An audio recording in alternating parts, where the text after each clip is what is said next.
মায়াদ্বীপের শিউলি বড়ই পারছে, আমিও ওর সঙ্গে যুক্ত হয়ে গেলাম। আও, আমিও বড়ই ঘুরাবো। বড়িগুলো এখনো পাকে নাই। ও একটা, এই যে একটা। ও শিলুরা এই বড়ই কিভাবে খান? লবণ দিয়ে আর মরিচের পাক। লবণ আর মরিচের গুঁড়া।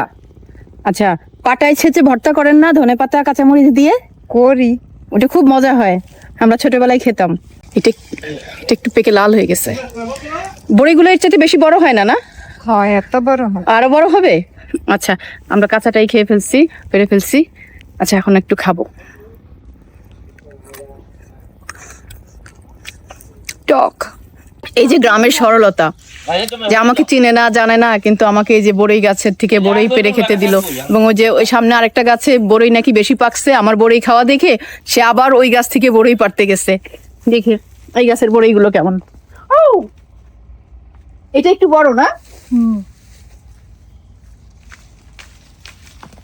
ও, অনেক বড়ই পড়ে গেছে এবার। চলি তখন অনেকদিন পরে গাছ থেকে এভাবে বড়ই পেরে খাইলাম। সেই ছোটবেলায় খেতাম। কথায় বলে বড়ই গাছ থাকলে ঢিল ছুড়বেই, তা আমি ঢিল না কোটা দিয়েই পেরে খেলাম।